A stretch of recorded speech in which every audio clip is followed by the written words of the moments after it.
Olá, vamos continuar aqui sobre a nossa Declaração Universal dos Direitos Humanos, documento importante tanto para a própria matéria de direitos humanos, quanto para os demais documentos normativos ou disciplinas que nós tenhamos aí para o concurso de vocês. Então, por exemplo, quando eu falo da vedação total à proibição ou não ter tortura ou escravidão no mundo, eu estou falando diretamente lá da matéria do professor Gustavo Americano, Direitos Humanos, Direitos Fundamentais dentro da nossa Constituição Federal. Falo também dessa proibição quando tem tipos penais lá na matéria do nosso professor, delegado Daniel Buchmiller. Ele também vai falar sobre isso para vocês. Então, tudo que eu falar aqui pode ter relação direta com outras matérias especificamente, principalmente aquelas jurídicas, ok? Então, quando eu falo da vedação à tortura, temos lei 9455 que pode cair para vocês no concurso. Vocês gostam que caiam essas leis aí. O professor Daniel Buchmiller também vai falar com vocês sobre essa legislação. Então, a importância de vocês conhecerem um documento normativo internacional que tem as regras mínimas de convivência dos seres humanos e que cada Estado, internamente, dentro das suas constituições e normas infraconstitucionais, vão determinar como proibitivos ou não, ou permissivos ou não, dentro dessa lógica, ok? Então, é importante vocês terem isso em mente. Então, basicamente, nós temos 30 artigos falando sobre direitos e garantias, não só direitos, ok? Fundamentais, aqui chamados em nível internacional de direitos fundamentais. Então, só para fins de colocar em tela para vocês que direitos fundamentais estão relacionados a direito interno, por exemplo, Constituição Federal. Já direitos humanos estão ligados no âmbito global, no âmbito regional, por exemplo, Declaração Universal de Direitos Humanos, Convenção Interamericana de Direitos Humanos, ok? Então, às vezes eu vou falar de direitos fundamentais, direitos humanos, que na prática dá na mesma, mas é só o âmbito que muda de aplicação. Para a gente aqui, direitos humanos, ok? Porque está envolvendo o âmbito geral. Já internamente, com o professor o Gustavo Americano, vocês vão ter direitos fundamentais, ok? Essa que é a lógica inicial para a gente. Então, nós vamos começar a falar de diversos direitos aqui. Lembre-se que todos os direitos, aí eu já começo a falar de características. Já falei de uma característica importante no bloco anterior, que é a historicidade, ou seja, eu não vou perder os meus direitos com o decorrer do tempo, porque são dimensões. Eu vou aglutinando, complementando os meus direitos, e não substituindo como as gerações, ok? Segunda característica dos direitos humanos tão importante para a gente aqui também é a relativização dos direitos humanos. Principalmente quando nós vemos que existem normas, regras e normas, princípios. O Ronald Dworkin e Robert Alexie falam muito dessa diferença entre normas, princípios e regras, ok? Então, nós temos as normas, regras, que é previsto na legislação, e temos as normas, princípios, que podem ser princípios explícitos na nossa legislação ou implícitos em doutrinas, jurisprudências, aplicações de casos práticos, analogias e por aí vai, ok? Então, é importante a gente conhecer essa situação. Então, aqui dentro da nossa Declaração Universal, vários princípios que nós temos de direito foram incluídos como normas, por exemplo, normas, regras, ok? Então, isso é muito importante para a gente conhecer. E todos eles são relativos. Por quê? Depende do caso prático. Então, por exemplo, você tem o direito à vida, seja de nascer com vida ou viver com dignidade. Esse direito é absoluto? Não. Nós temos lá no próprio Código Penal comum ou no Código Penal Militar, os dois professores aí, Daniel Buchmiller ou o professor João Paulo Ladeira, vai falar com vocês das excludentes de licitude. Então, matar alguém é crime? Não. Homicídio é crime? Sim. Tem uma grande diferença, senhores. Lembre-se da teoria tripartite do crime, no qual nós separamos em fato típico, antijurídico e culpável. Se eu matei alguém, mas em legítima defesa, eu cometi fato típico, mas eu não cometi ato ilícito, ok? Ou se eu cometi um fato típico ilícito, eu cometi um injusto penal, mas eu não sou culpável, né? Excludente de culpabilidade e por aí vai. Então, vejam que nem a vida, que é um dos direitos mais importantes do homem, ele é absoluto. Todos os direitos são relativos, ok? Relativização dos direitos humanos. Apenas 2 direitos são tidos como absoluto pela doutrina, Mazzoli e Flávio Poevezan, que é a vedação à tortura e a vedação à nossa escravidão, que quando eu chegar no artigo 4º e 5º eu vou explicar para vocês por que são absolutos e algumas doutrinas que dizem que também são relativizados, mas essas doutrinas são extremamente minoritárias, ok? Então vamos falar dos direitos aqui que são relativizados. Todos eles são relativizados. Vocês vão ver, por exemplo, que na Declaração Universal, quando a gente fala ninguém será preso, detido ou exilado arbitrariamente. Quando a gente fala a palavra arbitrariamente, é uma relativização do direito à liberdade. Então, eu posso retirar a liberdade de alguém? Posso, desde que não seja arbitrário. Então, direitos humanos, como a gente às vezes ouve na mídia social ou de forma leiga, direitos humanos são para bandido, direitos humanos não servem para nada. É o contrário, direitos humanos servem para todos, principalmente para nós, cidadãos de bem também, para que nós não tenhamos os nossos direitos violados de forma arbitrária.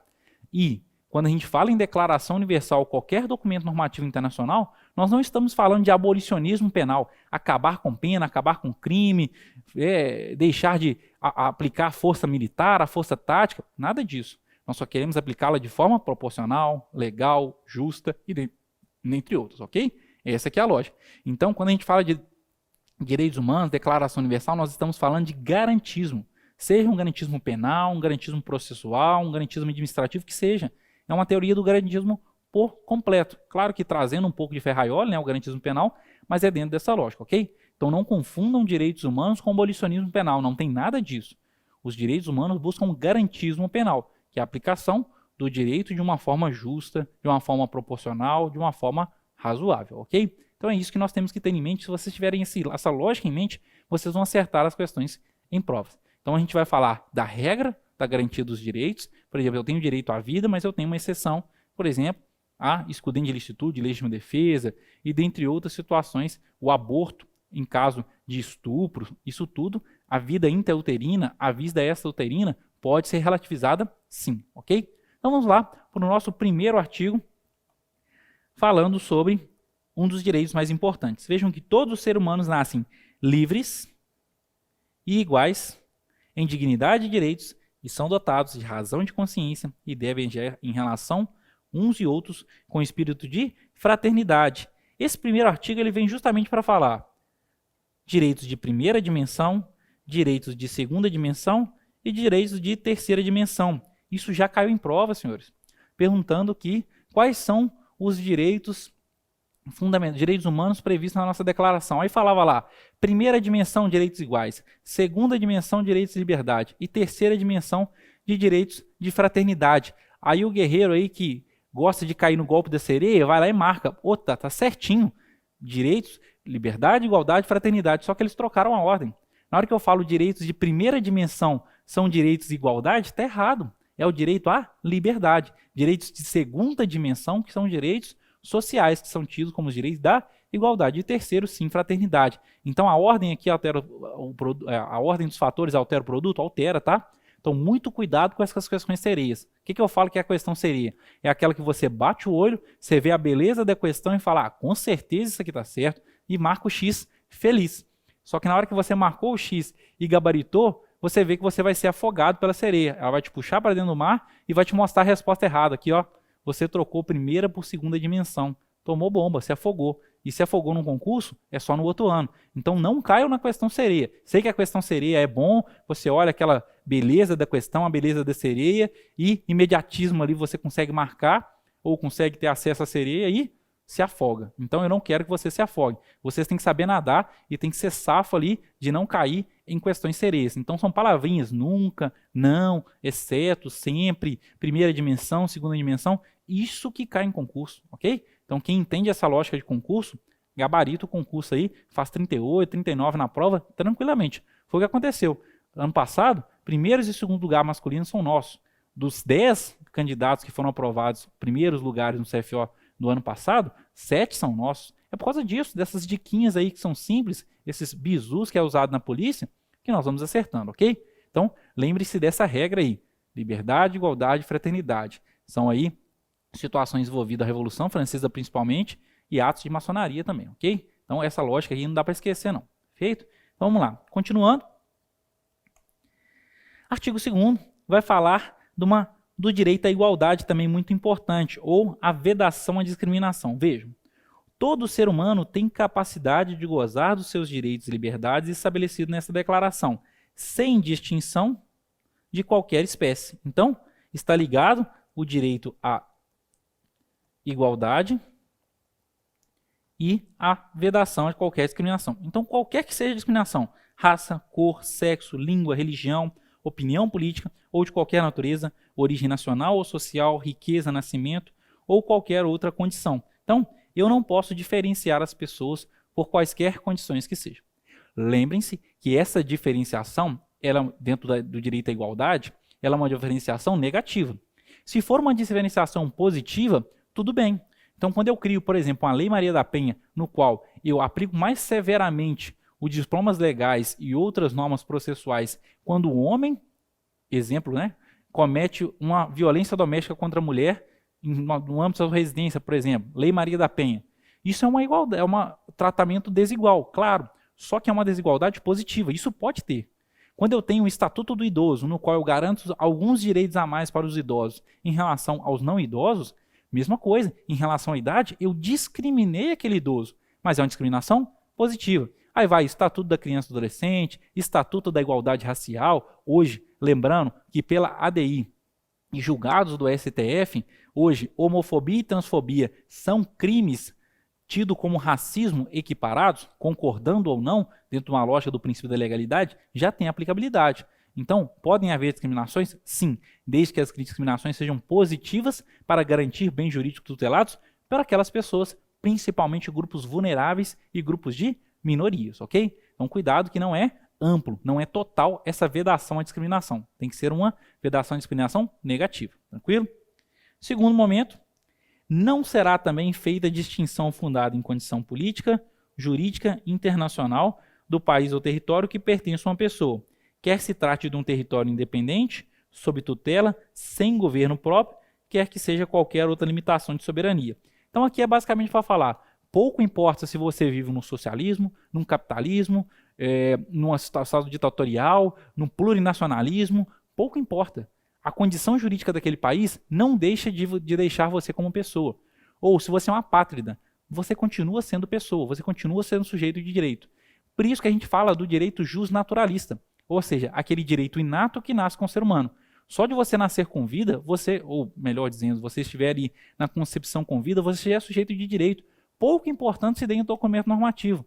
A Declaração Universal de Direitos Humanos nada mais é do que a positivação dos direitos naturais ou dos direitos justnaturalistas. Isso já existia mesmo antes de 1948. Todas as regras aqui já existiam desde antes de 1948. Só que a gente aglutinou como se fossem uns glossadores e colocou num documento só para positivar. Porque, infelizmente, né, os princípios e os direitos justnaturalistas não têm tanta força normativa quanto os direitos positivados, ok? Então essa é a nossa lógica. Então, pouco importa se é governo ditatorial, sem governo, não importa a condição política e jurídica internacional daquele Estado. O que importa é a pessoa, o ser humano, ok? Continuando. Todo ser humano tem direito à vida, à liberdade e à segurança pessoal. Muito cuidado, senhores, ao colocar na prova lá, segurança social. O ser humano tem direito à segurança social? Tem. Está previsto na nossa Declaração Universal? Tá. Lá no finalzinho da nossa declaração. Só que na hora que eu coloque que, conforme o artigo 3º da Declaração Universal dos Direitos Humanos, você tem direito à vida, liberdade e segurança social, questão sereia. O guerreiro vai lá e marca, achando que acertou a questão. Ah, com certeza, isso aí é segurança. Não, essa é a segurança que nós temos, é a segurança pessoal, não a segurança social, que é a seguridade social. Beleza? Então, muito cuidado com isso aí. Eu já falei do direito à vida relativizado, neste caso, por exemplo, no qual você vai ceifar a vida de uma pessoa em legítima defesa, uma forma de relativizar a vida. A liberdade, o indivíduo cometeu um crime de homicídio, vai ser preso pela polícia militar. A liberdade dele foi cerceada, foi preso em flagrante delito. Foi relativizado, claro, dentro, lógico, dos parâmetros legais. Segurança pessoal, pode ser relativizado? Pode. Com o professor Gustavo Americano, vocês vão ver situações aí como estado de sítio, estado de defesa, intervenção federal e dentre outras. Nós temos aí exemplo prático disso aqui de segurança pessoal que foi cerceado durante o período de pandemia no qual nós tivemos aí, estamos vivendo ainda, o Covid-19. Diversas situações de segurança pessoal do dia a dia de vocês foram alterados por decretos ou por legislações extravagantes aí para que buscássemos aí um bem comum, a pandemia. Então, quando eu falo use máscara, passe álcool em gel na mão, isso tudo são segurança pessoal. Tem a ver ali. Ah, eu sou obrigado? Não tem obrigação teoricamente jurídica sancionatória, mas tem uma obrigação social muito grande. Às vezes a obrigação social, a coerção social, ela é maior do que a coerção jurídica. Então, às vezes eu deixo de cometer um crime, eu deixo de cometer um ato ilegal, porque eu vou ficar mal com a minha família, mal com a igreja, mal com a sociedade e por aí vai. Mas eu pouco me importo se na polícia eu vou ser reprimido, se eu vou ter uma pena Então, às vezes, a coerção social é maior do que a coerção institucional pública ali, ok? Continuando. O artigo 4º e o artigo 5º eu falo sempre ele em conjunto, tá, senhores? Porque eles têm a mesma lógica. São tidos como os direitos aí absolutos. Então, escrevam no material de vocês. O artigo 4º e o artigo 5º são os únicos dos 30 artigos que nós temos como direitos absolutos. Então, artigo 4º, vejam. Ninguém será mantido em escravidão ou servidão, e escravidão e tráfico de escravos. Todos eles serão proibidos pela lei. E também ninguém será submetido a tortura, nem tratamento cruel, ou desumano, ou degradante. Então, eu faço esse recorte para as duas situações. Os dois direitos são absolutos, ou seja, não cabe relativização, de forma alguma. Primeiro, antes de mais nada, de falar da escravidão, o tráfico de pessoas, senhores, dentro da lógica do mercado negro, às vezes ele movimenta mais dinheiro que o próprio tráfico de drogas. Então, quando a gente fala de tráfico de mulheres, tráfico de crianças, e começamos a apurar isso, principalmente na esfera da União, da Polícia Federal, vocês podem conversar depois com o professor de vocês aqui da casa, o professor Campidelli, vocês vão ver que isso aí envolve muito dinheiro, principalmente para o exterior. Então, tráfico de pessoas é algo que tem que ser severamente punido e tem que ser evitado, principalmente quando envolve crianças e mulheres. Nós temos normatizações internacionais sobre isso, ok? Agora, sobre a escravidão. A escravidão é proibida no Brasil? Sim. Temos lá previsto no artigo 149 do nosso Código Penal Militar, perdão, do Código Penal Comum, falando lá de situação análoga a escravo. Isso é crime, claro, evidentemente, não sei? Então, tortura também, envolvendo aí escravidão, tudo isso é proibido, ok? Então, perfeito. Contudo, existe alguma exceção de direito à vedação à escravidão? Poxa, podemos levantar a bandeira e falar, algumas doutrinas falam, né? O trabalho do preso. O trabalho do preso é um trabalho escravo? Senhores, não. Ele é um trabalho obrigatório. É diferente. O preso tem o direito e dever, pela legislação, pela LEP, né, legislação de execução penal, de trabalhar. Tá, e se ele não quiser trabalhar? Eu vou chicotear, vou agredi-lo, vou fazer alguma coisa com ele? Não, ele só deixa de ganhar um direito. Liberdade condicional, saídas temporárias e dentre outras ali, e comete uma infração grave. Ok, mas ele tem o direito e o dever de trabalhar. Remissão de pena e por aí vai. Ok? Então não confundam trabalho escravo, que é o trabalho escravo propriamente dito, carvoaria, trabalho infantil, por aí vai, com o trabalho obrigatório, que é o nosso caso aqui do trabalho do preso. Serviço militar obrigatório. É um trabalho, é escravidão? Não, senhores, é a mesma coisa, serviço obrigatório. Então, muito cuidado com essas situações. Não temos exemplo. Esses exemplos aí caem por terra porque não é exemplo prático para a gente. Segundo dos direitos absolutos que nós temos é o direito à tortura, a vedação ao direito à tortura. Ou seja, torturar as pessoas, principalmente para fins diversos. Aí temos que analisar a 9455, que lá tem uma tortura discriminação, uma tortura prova, uma tortura crime, tortura omissão, e por aí vai, diversas formas de tortura, ok? Que vocês vão estudar com um professor específico de vocês. Certo é que, utilizando de sofrimento físico ou psicológico, você utiliza de um elemento objetivo, um elemento específico do tipo ali para buscar uma confissão ou buscar diversas situações, ok? Aqui, ela é vedada de forma absoluta. Contudo, nós temos uma doutrina que vai falar sobre uma exceção da regra. Contudo, não é aceita no Brasil. Vocês já ouviram falar sobre a teoria da bomba-relógio? Quem não ouviu, é uma teoria utilizada principalmente depois de 11 de setembro de 2001, no fatídico caso acontecido nos Estados Unidos, no World Trade Center, né, naquelas duas torres gêmeas, no qual várias pessoas morreram, né, foram ceifadas a sua vida devido a atos terroristas. Ok, tem um artigo científico falando que, imagine-se que nós estamos nesse prédio, esse prédio tem 20 mil pessoas. Você policial descobre que foi colocada uma bomba no prédio, no qual vai explodir daqui 30 minutos. E se você não conseguir desarmar aquela bomba, tipo Jack Bauer, né, 24 horas aí, vai explodir e matar 20 mil pessoas. Aí você, com a inteligência de segurança pública, descobre quem é o terrorista. O terrorista estava entre nós. Você pega aquele terrorista e começa a utilizar técnicas de tortura. Choque, água, agressões físicas, dentre outras diversas técnicas que existem. Aí você logra êxito em conseguir localizar a bomba devido à tortura. Localizou? Ótimo. Só que chegou lá, o indivíduo, a bomba não tem como ser desarmada, falta 10 minutos. Você continua torturando o indivíduo e ele desarma a bomba. Você salvaguardou a vida de 20 mil pessoas, mas você cometeu o crime de tortura contra aquele indivíduo.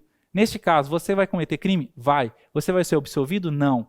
Você vai ter uma redução de pena? Pode ter, claro. Valor relevante social e moral. Mas arquivado? Não, processo não. Então, olha que interessante. Não vai existir de forma alguma autorização para tortura, mesmo em casos de guerra, mesmo em casos envolvendo atos terroristas. Não pode. Claro que essa realidade para os Estados Unidos é diferente. Quando a gente fala isso para um americano ou para os países da Europa que têm a cultura de terrorismo, né, de ataques terroristas, eles vão falar, lógico, que isso, para salvaguardar a vida de 20 mil pessoas, vale a pena violar o direito à vedação à tortura daquele indivíduo. Aqui no Brasil nós não temos essa cultura, graças a Deus, então a gente continua utilizando essa lógica, ok? Então, teoria da bomba relógio, para vocês, por curiosidade, quem quiser, só procurar na internet, não é aplicado no Brasil, não é aplicado em sede de direitos humanos. Então, são dois direitos aqui tidos como absolutos, ok? Continuando. Artigo 6º, todo ser humano tem o direito de ser, em todos os lugares, reconhecidos perante a lei. Mesma lógica. Eu sou apátrida, eu vou deixar de ser ser humano? Não. Se você vier aqui para o Brasil, apátrida, não tiver pátria nenhuma, não tiver nacionalidade nenhuma, nós vamos te acolher, pode vir tranquilo. Direito da pessoa ser acolhida. Ah, eu quero arrumar uma hora da nacionalidade, posso? Posso, claro, sem problema. Você é turista, você saiu lá de Portugal para vir aqui, você vai ser tratado como pessoa? Claro, evidente. Ah, eu sou refugiado do Congo, você é tratado como pessoa aqui? Claro. Pouco importa a sua condição social, condição política. Claro que se você cometeu um crime de homicídio na Tailândia e veio para cá corrido, nós vamos te extraditar, beleza? E o que vai acontecer na Tailândia? Não sei, provavelmente pena de morte, ok? Claro que o Brasil não extradita para pena de morte, tá? Mas foi só um exemplo bem esdrúxulo aí. Então, lembre-se sempre disso. Nós temos essa lógica de ser reconhecido como pessoas em qualquer lugar do mundo, pouco importando a nossa condição, turista ou não, né, tendo pátria ou não tendo, sendo nacional ou não sendo, pouco importa. Perfeito? Continuando aí. Todos são iguais perante a lei. Então, o direito à igualdade, mais uma vez trazido aí, conforme o artigo 1º e 2º, e o artigo 7º também. Sem qualquer distinção, mais uma vez a distinção tão importante de proteção da lei, e vejam que todos têm igual proteção contra qualquer discriminação que viole a declaração, ou contra qualquer ato que incite a tal discriminação. Então, o mero incitamento, exemplo, por exemplo, no Brasil aqui, a Lei 7.716, que fala do Estatuto da Igualdade Racial, a forma de você incentivar ou incitar qualquer ato contra, por exemplo, um racismo, já é crime. Então, são meros atos preparatórios, por exemplo. Então, eu não cheguei a cometer o racismo propriamente dito, mas eu incitei. Então, incitei tem que ser proibido também, ok? Essa aqui é só a lógica de complementar o artigo 1º, o artigo 2º, e trazendo que essas formas devem ser criminalizadas, e além de ser criminalizadas, as formas antecedentes a ela, ou seja, incitação também o são. Por exemplo, saibam que utilização da cruz suástica, seja no braço, seja uma tatuagem, seja uma blusa, é proibida no Brasil. Cruz suástica, emblemas aí ligados ao nazismo, é proibido, é crime. Então, vejam que até os atos preparatórios ali, ou iniciais, também são punidos dentro dessa lógica. Ah, é um direito penal do inimigo. Tá, mas é uma lógica de prevenção importante ali nas funções da pena. Perfeito? Continuando. Todo ser humano tem o direito de receber dos tribunais nacionais competentes remédio efetivo para os que violem os direitos fundamentais que sejam reconhecidos perante a lei ou Constituição. Senhores, isso aqui é importantíssimo. Vocês vão estudar com o professor Gustavo Americano diversos remédios constitucionais. Habeas corpus, habeas data, mandado de segurança, mandado de injunção e dentre outros. Ou também alguns ali direitos homogêneos e heterogêneos, né? Ações populares, ações civis públicas, que estão em normas infraconstitucionais, justamente são remédios. O que adianta falar com você? Você tem um direito à liberdade. Contudo, se eu tirar o seu direito à liberdade, você fala assim, tá, mas eu tenho direito. E aí, qual que é a garantia que eu tenho? Habeas corpus. Então, essa que é a lógica dos remédios constitucionais, ok? Essa aqui que nós temos que ter em mente. A partir de agora, a partir do artigo 9º em diante, nós vamos falar dos direitos fundamentais, direitos individuais ou direitos humanos relacionados a um âmbito importante, direito penal e direito processual penal. Por quê, senhores? É claro e evidente que a maior parte, o maior bloco de artigos aqui dos nossos direitos humanos estão relacionados ao direito penal, porque o direito penal é a força mais severa, a força mais violência, mais danosa àquele tipo de sanções, porque envolve o direito à liberdade, que é o direito tão aspirado pelo homem, ou até mesmo o direito à vida, que nós temos o direito ou melhor dizendo, a pena de morte no Brasil. Claro que é exceção da exceção da exceção, mas nós temos lá no Código Penal Militar, que vocês vão aprender no artigo 56 do Código Penal Militar com o professor Ladeira, ok? Então temos essa lógica. Então, o direito penal ele é tão importante e ele deve ser tão verificado e analisado dentro da ótica dos direitos humanos, porque senão é um direito penal inócuo, é um direito penal nazista. Né? Tem estudos sobre isso falando do direito penal alemão nazista. Não, o direito penal ele não é para ser nazista. O direito penal ele tem duas grandes fontes, ou seja, frear o poder estatal, ou seja, não ser Estado absolutista e ser Estado de direito, e também garantir os bens jurídicos tutelados por aquela Constituição. Então é isso que eu tenho como fundamento do direito penal, e não punir severamente, sacanear, vinganças privadas, claro que não, ok? Então, quando eu falo de direitos humanos, está totalmente relacionada a direito penal ou direito penal militar, ou direito processual penal ou direito processual penal militar. Vocês vão ver algumas regras importantíssimas aqui dentro dessa lógica, ok? Então, vamos para o bloco de direito penal e direito processual penal dentro da nossa Declaração Universal. Vejamos. Primeiro deles, ninguém será arbitrariamente preso, detido ou exilado. Lembra-se que eu já falei esse artigo com vocês? Questão sereia também. Já caiu em provas da Polícia Militar de Minas Gerais falando: ninguém será preso, detido ou exilado. Aí o Guerreiro marcou lá. Opa, parabéns. Você acabou de errar uma questão de direitos humanos simples, porque você errou por causa de uma palavra, o arbitrariamente. Então, quando a gente fala em arbitrariamente, ou seja, vou te prender, se não for arbitrário, eu posso. Então, a própria Declaração Universal de Direitos Humanos fala em garantismo. Olha, eu não vou te prender de forma arbitrária. Mas se você cometer um crime, se você está dentro dos parâmetros legais daquela prisão, será o preso, normal. Então, muito cuidado com essas palavrinhas sereias aí. Arbitrariamente preso, ok? Próximo. Todo ser humano tem o direito à plena igualdade numa justa e pública audiência por parte de um tribunal independente e imparcial para decidir sobre os direitos e deveres e fundamentos de qualquer acusação criminal contra ele. Então vejam, a importância do direito penal, direito criminal aqui nos direitos humanos. Então, audiência justa e pública, regra. Claro que ela pode ter exceção e ser mais privada ali, ter sigilo? Pode, principalmente quando envolver dignidade sexual e algumas outras situações de autoridades ali, ok? Normal. Justa ela sempre vai ser, tem que ter o caráter de justiça aí, é a lógica do Poder Judiciário. Tribunal independente e imparcial, importantíssimo para a gente, senhores. Não podemos ter tribunais de Nuremberg, tribunal de Ruanda, tribunal de Tóquio ou qualquer outro tribunal de exceção. Isso é uma vedação aqui na nossa Declaração Universal. Ah, mas eu já ouvi falar sobre o Tribunal Penal Internacional, Estatuto de Roma, no qual o Brasil ele é signatário. Ele é? Sim, mas ele foi instituído antes do cometimento de fatos tidos contra a lesa à humanidade. Então pode, ok? Não é tribunal de exceção. Então aqui se veda o tribunal de exceção. Muito importante para a gente. Beleza, senhores? Então tem relativização? Claro que tem, né? Eu falei do TPI. É uma relativização dentro dessa lógica, juridicamente falando. Agora o artigo 11 vai falar para a gente sobre princípios importantes. Vejam aí o primeiro.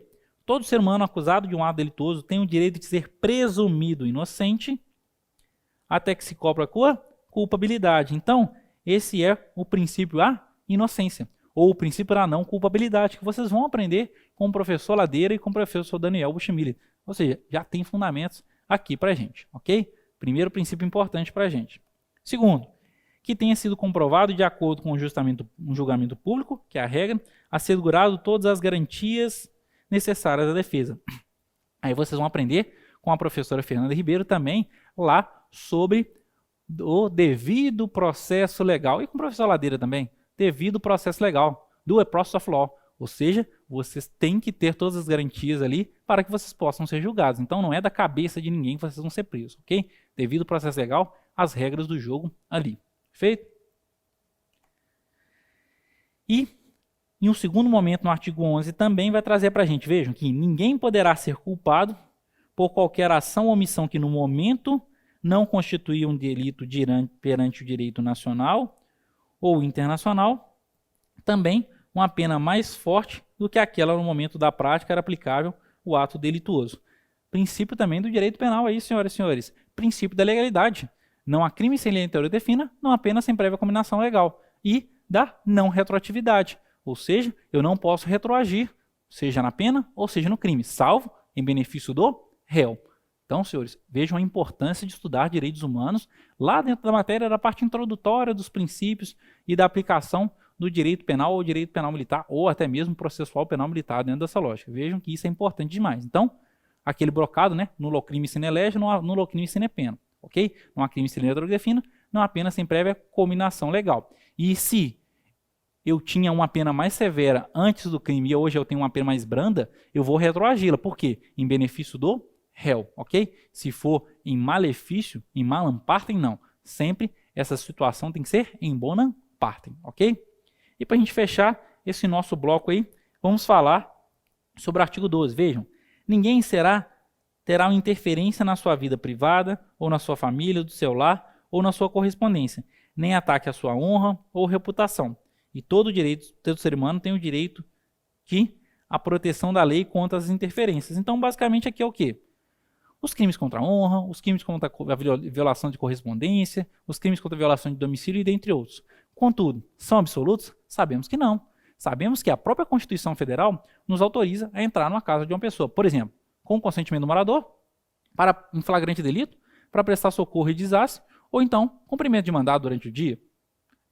Relativização da vida privada e intimidade do lar da pessoa. Ok? Bem tranquilo. Por exemplo, correspondências, quando elas são apreendidas, né, dentro da lógica ali de arrecadação de bens dentro do processo penal e levados para um processo, desde que determinado pela lei, claro e evidente, também serão uma dessas violações, entre aspas, aqui desses direitos, mas são violações respeitáveis dentro dessa lógica. Da vida privada, por exemplo, temos decisão recente do STF falando sobre a educação dos filhos. Os pais podem escolher a educação dos filhos, pública, privada, católica, evangélica, qualquer que seja. Contudo, os pais podem escolher de deixar de ter educação para os filhos ou ter educação dentro de casa sem regulação do MEC? Não, não pode. Então o STF já decidiu isso. Então a vida privada, a intimidade e a família, a regra é que nós não vamos atuar. O Estado tem que se abster de atuar. Mas, quando envolve direitos fundamentais, por exemplo, do Estatuto da Criança e do Adolescente, nós temos que atuar buscando efetivamente os direitos de segunda dimensão, direitos sociais, direito à educação daquela criança, ok? Mais uma vez, relativizando os direitos, ok? Então, fechamos esse bloco aqui com os nossos 12 primeiros artigos aqui, que são os artigos muito importantes, que a gente perde um pouquinho mais de tempo, e depois a gente termina nossos próximos artigos aqui, falando de coisas importantes também relacionadas ao direito penal, sociais, econômicos e culturais, ok? Então a gente fecha esse bloco, aquele fraterno abraço e nos encontramos nas próximas aulas.